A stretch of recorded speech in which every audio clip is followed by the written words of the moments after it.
Hello out there. In here.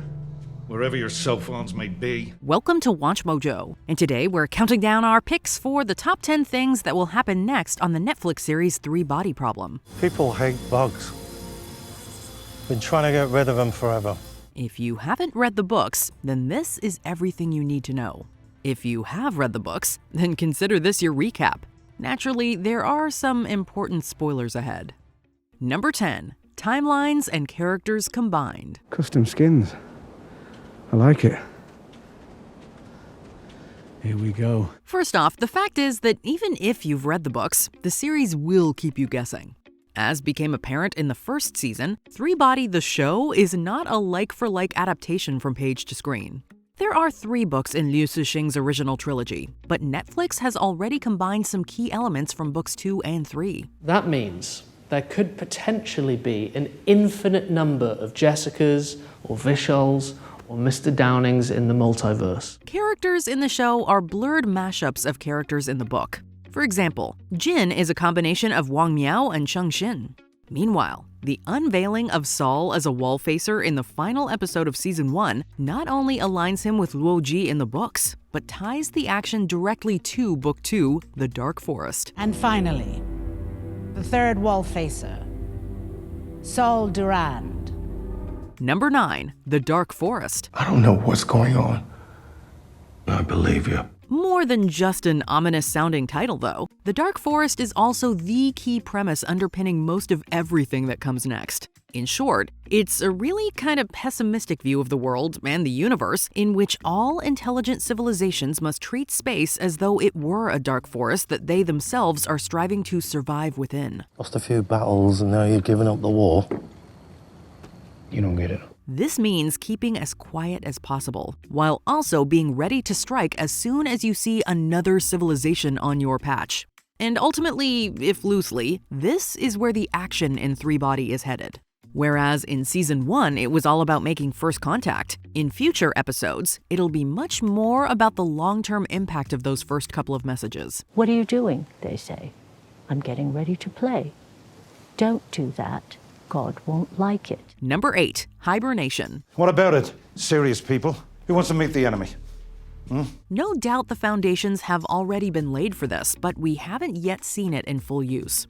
In the books, human hibernation is arguably the most important piece of near-future technology of all, because it's what enables Liu Cixing's characters to scale across the centuries. And all signs are that it'll be exactly the same in the show. The Doomsday Express just pulled into the station.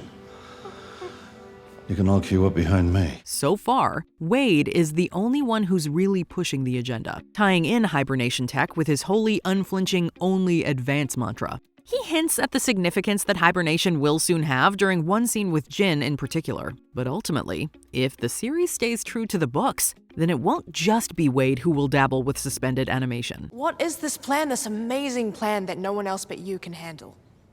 Only advance. I don't know what that means. You will when you get there. Number 7. Future Worlds. Wade really wants one of these helmets. Thinks they're highly relevant. We ever seen one over here? No, not yet. In what was one of the more controversial moves away from the original text, 3 Body the Show sets the majority of the story outside of China and in the UK. Going forward, however, there's really no telling where we'll be, only that we'll most likely travel a century or two into the future. The future's not as far as it used to be. Not for us. Largely thanks to his use of hibernation, Liu Cixing breaks his book trilogy down into a number of key eras, such as the deterrence, broadcast, and bunker eras. And at the end of Season 1 of the show, there's still almost all of that to come. Everything that's happened so far falls within either the Common Era before Santi Contact or the early Crisis Era, immediately after First Contact. But what happens next will take us far beyond the present day. We're building something for everyone. We're building them a future. You believe that? Don't you? Number 6. Lots more Sofon. Civilization number 137 was obliterated by extreme cold. You did not save them. But you did establish the superiority of science over mysticism. As easily one of the most engaging, enigmatic, and just generally badass characters in the show, every Sofon scene so far has been a killer moment. And the good news is, there's a lot more where that came from. You have now entered level 4. As an artificial representation of the approaching Santi, who, remember, view the rest of us as little more than bugs in their way, Sofon might easily have been an all-out villain. But actually, she's a figure who you kinda root for despite yourself. If the show follows the books, then her relationship with Jin especially should grow into something much more significant. But of course, a tightening link between her and Wade has already been teased in the meantime. We want you to know there will be a place for you when we arrive. You are part of our plan. Number 5. Saul the Wallfacer. So a Chinese general, a Kurdish war hero, and Saul Durand. Right? That's completely insane. It took Saul a little while to step out from the shadow of his friends, but when he finally did, it was a real penny drop moment for anyone who'd read the books but hadn't already caught on. As an unknowingly elected Wallfacer, Saul is a character called Luo Ji on the page. And now that he is a Wallfacer, boy oh boy is his life gonna change. The show has already done a decent job of showing exactly the bizarre predicament he finds himself in, when literally everything he says is taken to be part of the plan inside his head, even his attempts to stand down from his duty. I told the Secretary General, I rejected the wall-facer position. Your superiors wasted an assassin. You're a funny man. But from now, and whether he likes it or not, Saul is tasked with literally saving the world. And that should be the major storyline in the next season at least. We're taking a huge gamble on you. I don't expect to live long enough to see whether it pays off, but I pray that it does. Number 4, The Great Escape. Heart snatcher, innit? You're just button mashing. Got to learn some combos. Clarence's son Reg has very limited screen time in the first season, but it could be that we'll be seeing more of him in the future.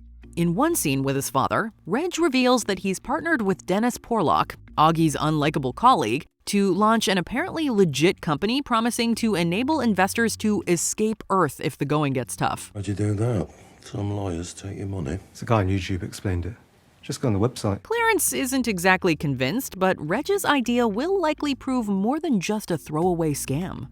In the books, escapism becomes a big problem as various ruling powers try to manage the mentality of humankind as a whole. To escape is to admit defeat, which the authorities don't want to do.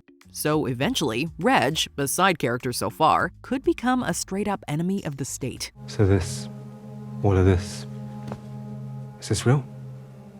Because if this is what real is, I'm not interested. Number 3, The Importance of Jin. Jin, what's happening? Just listen, okay? It's about all of us. It's about you and me and Jack. All of us. It started a long time ago. By the end of season 1, Jin finds herself at the center of pretty much everything that's happening. She was the first to play the game, the one to solve the game, and the one to rumble the Santi sympathizers. She stepped up as the head of Staircase, became begrudging partners with Wade, and managed to send and lose her unrequited lover's brain in space. And yet her story's only just beginning. What? You keep saying him, but it's not Will. Will is dead. No, he's not. Again, her relationship with Sofon is set to grow, and although Staircase has seemingly failed, she's destined for more in the far, far future. Namely, and again if the action follows the books, then she might one day come to be known somewhat ambiguously as the Sword Holder. Oh, I keep forgetting to ask. Did you get a chance to thank him? In person, I mean. For your star. Will gave me the star. Number 2, The Role of Raj. Why did you join the Navy? To defend my country. What I need you for is far more important. Although his book-to-screen comparison isn't quite as clear-cut as it is with some of the others, it's a good bet that Raj in the show is a character called Zhang Beihai in the books. Both are dedicated soldiers and determined to follow orders. Both have a seemingly unshakable belief that humankind can and will overcome any alien force. You understand this stuff better than I do. You're military. So what do you think is happening. I think we're at war. While Raj's hardline hasn't exactly endeared him to many people besides Wade so far, however, if his character continues to mirror Zhang Beihai, then there are some key moments of potential redemption coming up. For now, yes, he is going to the moon. But actually, he's also set to travel much, much further away than even that. You'll love it on Mare Imbrium. Mare Imbrium? On the moon? We're building a base there. It's where we're going to assemble the ships. Lower gravity, larger ships. Dangerous work, but it'll get you your commendations, if you survive. Before we continue, be sure to subscribe to our channel and ring the bell to get notified about our latest videos. You have the option to be notified for occasional videos or all of them. If you're on your phone, make sure you go into your settings and switch on notifications. Number 1. The Droplet. But I don't matter anymore. You don't matter. The people watching don't matter. All that matters is this: they are coming. At the end of Season 1, we clearly know that the aliens are coming, but still, that's kinda all we know. When Wade asks what they look like, he's told he wouldn't like it. Even to their sympathizers, the Santi are little more than a disembodied voice through a radio. But in the books, it all gets a lot more real when humankind discovers an incoming probe, the Droplet, that's heading straight for us at even faster speeds than expected. We're just a couple of meaningless bugs, so why not tell us the truth? As such, the Droplet should become the key object in future Three-Body episodes. And through it, we'll see revelations concerning extra dimensions in space, as well as the spark for an explosive deep space battle, which comes to be tagged as the Doomsday Battle in the books. The answers to your questions will become chaotic and meaningless. The universe will remain a mystery to you forever. In place of truth, we give you miracles. What are you most looking forward to when Three-Body Problem returns? Let us know in the comments. No, that won't be necessary. I've already made up my mind. I'm here to buy a star.